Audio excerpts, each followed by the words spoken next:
मन से कुछ बोले। क्या खोया क्या पाया जग में, मिलते और बिछड़ते मग में। मुझे किसी से नहीं शिकायत, यद्यपि चला गया पग पग में। एक दृष्टि बीती पर डाले, यादों की पोटली टटोले, अपने ही मन से कुछ बोले। ग्वालियर शहर में लिखी उन्होंने अपनी पहली कविताएं। कविता से उनका पहला परिचय हुआ इसी शहर में, अपने ही घर आंगन में, अपने कवि पिता के सानिध्य में।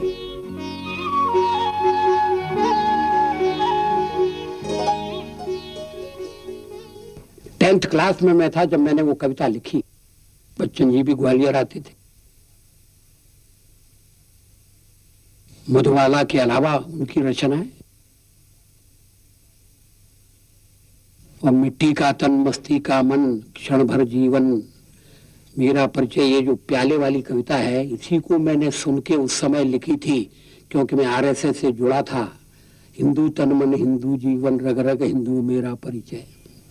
मगर मैं चाहूंगा कि आप लोग उस कविता को पढ़ें अगर समय मिले, और उसमें जो हिंदू का रूप है वो सेक्युलर हिंदू का रूप है, संप्रदायवादी हिंदू का रूप नहीं। चरण दर चरण वे आगे बढ़ने लगे।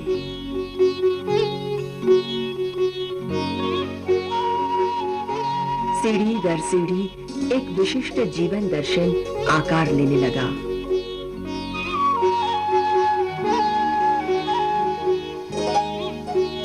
तरह तरह के दौरों और पड़ावों से गुजरते हुए उनकी एक पहचान बनने लगी। बाह्य जीवन का स्वरूप बदल रहा था, लेकिन भीतर का कवि मन सत्यनिष्ठ और संवेदनशील निरंतर चारों ओर की वास्तविकता पर नजर गड़ाए था। आओ फिर से दिया जलाएं, भरी दोपहरी में अंधियारा, सूरज परछाई से हारा। अंतरतम का नेह निचोड़ें, बुझी हुई बाती सुलगाएं। आओ फिर से दिया जलाएं।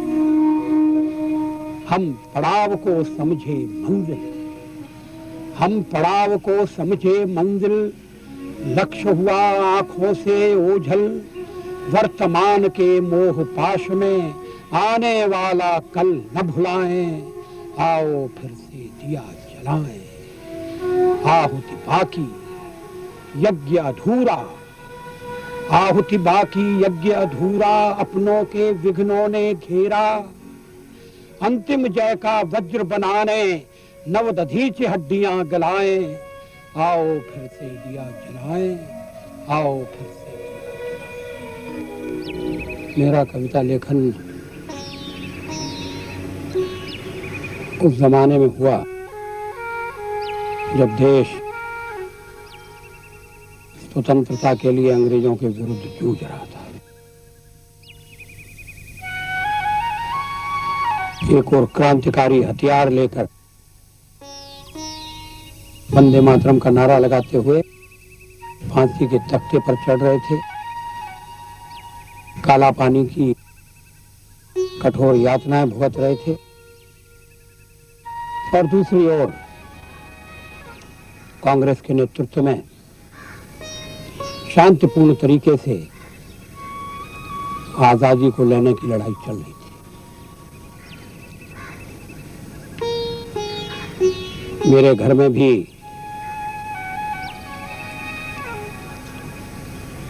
राष्ट्रीयता से परिपूर्ण वातावरण था। पराधीन सपने सुख नाई,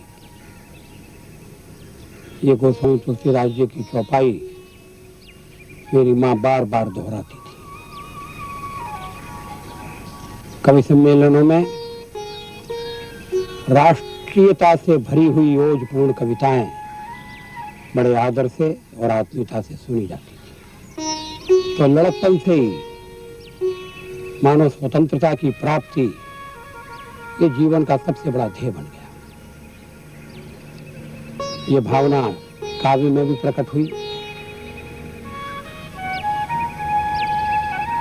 वीर रस की रचनाओं को लोग पसंद करते थे।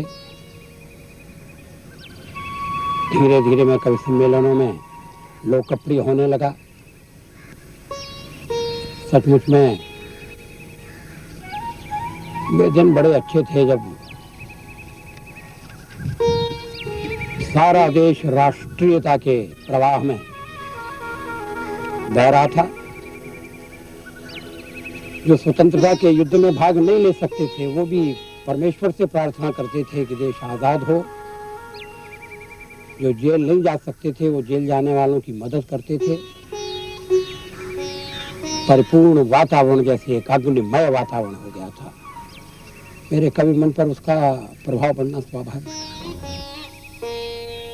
अपनी माटी के रंग रंगने लगे, संस्कृति संस्कार गढ़ने लगे कवि मन को।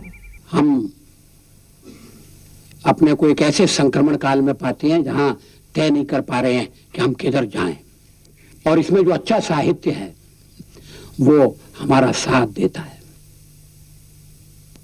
पेड़ के ऊपर चढ़ा आदमी ऊंचा दिखाई देता है, जड़ में खड़ा आदमी नीचा दिखाई देता है।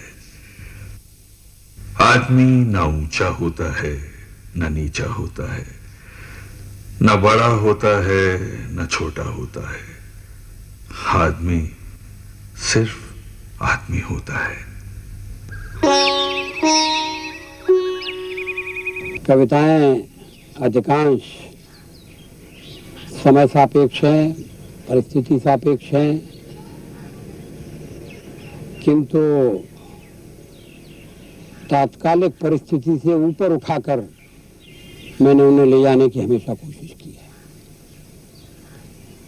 तो वे समसामयिक होते हुए भी और दीर्घजीवी हो सकती है। ये उन दिनों की बात है जब 1979 में जनता पार्टी टूट गई थी।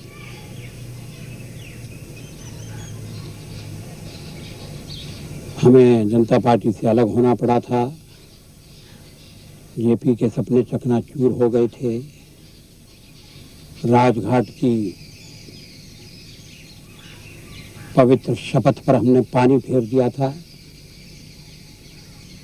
सचमुच में हम कहीं मुंह दिखाने लायक नहीं रहे। उस समय मैंने एक कविता लिखी थी जिसमें कवि मन की हताशा, निराशा,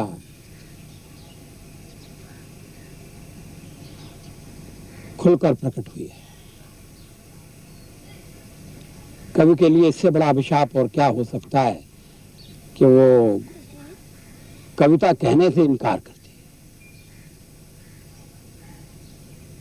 तो उस समय मैंने लिखा था कि गीत नहीं गाता, गीत नहीं गाता हूँ, बेनकाब चेहरे हैं, दाग बड़े गहरे हैं, टूटता तिलस्म, आज सच से भय खाता हूँ, गीत नहीं गाता। लगी कुछ ऐसी नजर, बिखरा शीशे सा शहर, अपनों के मेले में मीत नहीं पाता, गीत नहीं गाता, गीत नहीं गाता, गीत नहीं गाता।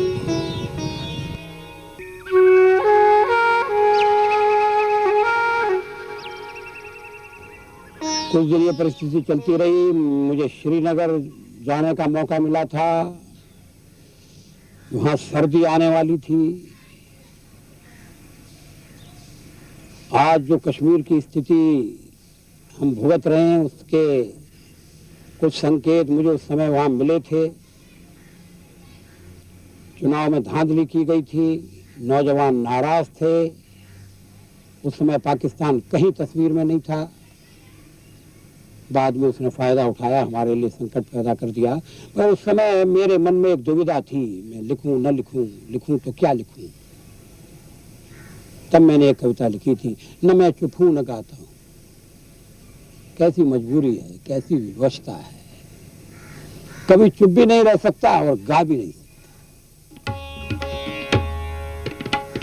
न मैं चुप हूं न गाता हूं, सवेरा है मगर पूरब दिशा में घिर रहे बादल।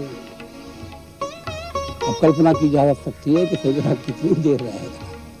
सवेरा है मगर पूरब दिशा में घिर रहे बादल। रुई से धुंधल के में मील के पत्थर पड़े घायल। ठिठके पांव ओझल गांव, जड़ता है न गति में। स्वयं को दूसरों की दृष्टि से मैं देख पाता हूं, न मैं चुप हूं। समय की सर्द सांसों ने चिनारों को झुलस डाला। समय की सर्द सांसों ने चिनारों को झुलस डाला, मगर हिमपात को देती चुनौती एक द्रुममाला। बिखरे नीर व्यहसी चीड़, आंसू है न मुस्काने। हिमानी झील के तट पर खड़ा मैं गुनगुनाता हूँ, न मैं चुप हूँ न गाता हूँ। मगर मौसम बदला। कश्मीर की घाटी में चिनार फिर हरे हुए, फूल खिले। देश की परिस्थिति बदली। कवि का सोया हुआ साहस लौटा। उसने कलम उठाकर फिर लिखा, गीत नया गाता हूं। टूटे हुए तारों से फूटे वासंती स्वर, पत्थर की छाती में उगाया नव अंकुर। झरे सब पीले पात, कोयल की कुहक रात, प्राची में अरुणिमा की रेख देख पाता हूँ। गीत नया गाता हूँ।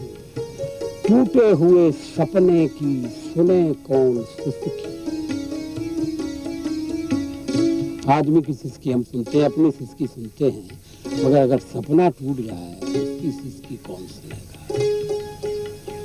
और हम कितने सपने देखते हैं और तोड़ते हैं और उनकी सिसकियों को भी छोड़ देते हैं। टूटे हुए सपने की सुने कौन सिसकी।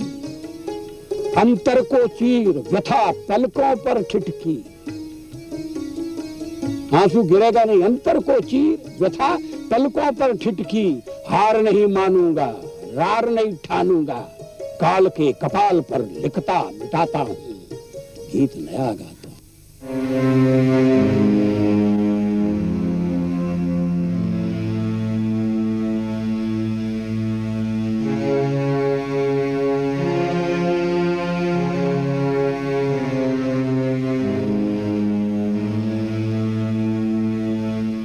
एक बरस बीत गया।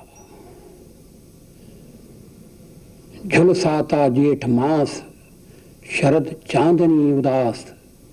सिसकी भरते सावन का अंतर घट रीत गया। एक बरस बीत गया।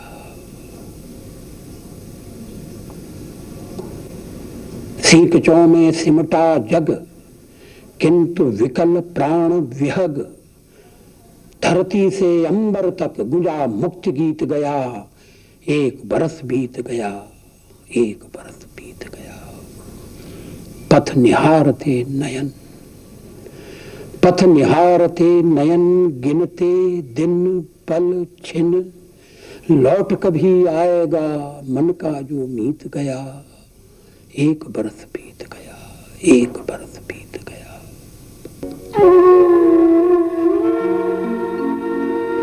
भीतर बाहर देश पर होने वाला हर प्रहार कवि के अंतस में दर्द की लहर बन उठा। हर दर्द कविता बन स्वयं से साक्षात्कार का क्षण बन गया। पुनः पुनः पुनः।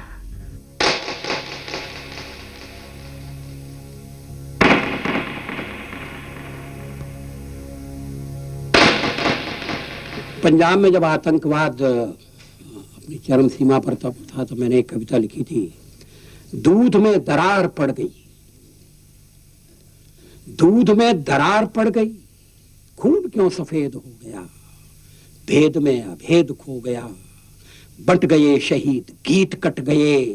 कलेजे में कटार कट गई, दूध में दरार पड़ गई। खेतों में बारूदी गंध, खेतों में बारूदी गंध। टूट गए नानक के छंद, सतलुज सहम उठी व्यचित सी वितस्ता है, बसंत से बहार झड़ गई, दूध में दरार पड़ गई। अंतिम है अपनी ही छाया से वैर, अपनी ही छाया से वैर, गले लगने लगे हैं गैर, खुदकुशी का रास्ता, तुम्हें वतन का वास्ता, बात बनाए बिगड़ गई, दूध में दरार पड़ गई।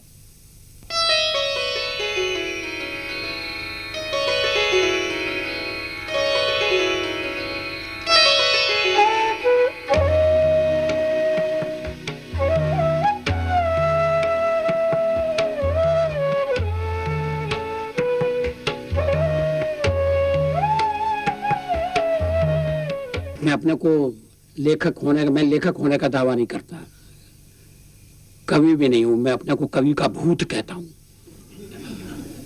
भूत भी जग जाता है, फिर उससे पीछा छुड़ाना मुश्किल होता है, लेकिन मैं अगर लिखता रहता तो शायद कवि हो जाता।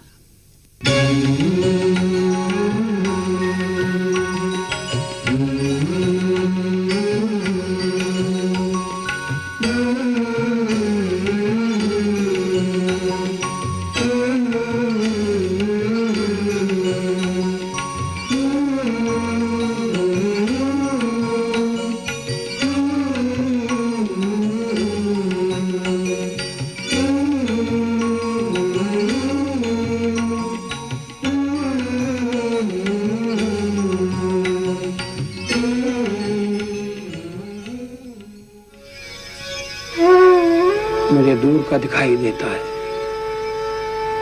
मैं दीवार पर लिखा हुआ पढ़ सकता हूं, किंतु हाथ की रेखाएं नहीं पढ़ पाता। मुझे सीमा के पार भड़कते शोले दिखाई देते हैं, लेकिन पांव के इर्द गिर्द फैली गर्म राख नजर नहीं आती। क्या मैं बूढ़ा हो चला? हर 25 दिसंबर को जीने की नई सीढ़ी चढ़ता हूं,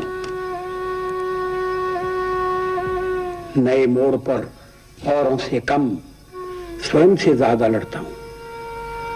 मैं भीड़ को चुप करा देता हूं, मगर अपने को जवाब नहीं दे पाता। मेरा मन मुझे अपनी ही अदालत में खड़ा कर जब जरह करता है, मेरा हलफनामा मेरे ही खिलाफ पेश करता है, तो मैं मुकदमा हार जाता हूं, अपनी ही नजर में गुनहगार बन जाता हूं।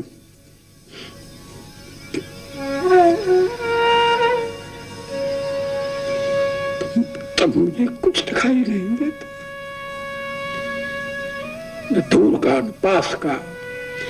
मेरी उम्र अचानक 10 साल बढ़ जाती है, मैं सचमुच बूढ़ा हो जाता हूं। पृथ्वी लाखों वर्ष पुरानी, जीवन एक अनंत कहानी, पर तन की अपनी सीमाएं, यद्यपि 100 शरदों की वाणी, इतना काफी है अंतिम दस्तक पर खुद दरवाजा खोले। इतना काफी है अंतिम दस्तक पर खुद दरवाजा खोले। इतना काफी है, जाना तो है ही, मगर और कोई दरवाजे पर दस्तक देगा यह भी निश्चित है।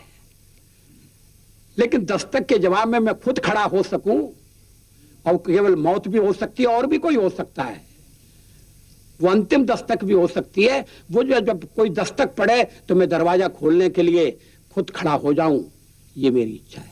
वह कौन सी आकांक्षा है जो अंतिम इच्छा की तरह कवि के पूरे जीवन को प्रतिबिंबित करती है? ऊंचे पहाड़ पर पेड़ नहीं लगते, पौधे नहीं उगते, न घास ही जमती है। ऊंचे पहाड़ पर पेड़ नहीं लगते, पौधे नहीं उगते, न घास ही जमती है। जमती है सिर्फ बर्फ, जो कफन की तरह सफेद और मौत की तरह ठंडी होती है। जमती है सिर्फ बर्फ, जो कफन की तरह सफेद और मौत की तरह ठंडी होती है।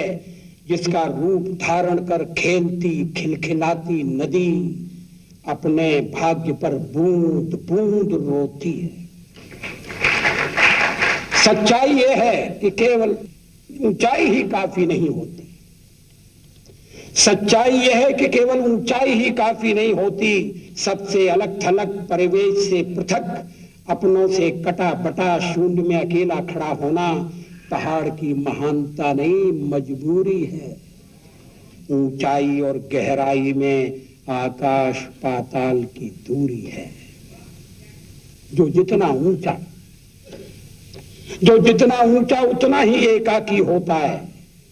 हर भार को स्वयं ही ढोता है। चेहरे पर मुस्काने चिपका मन ही मन रोता है।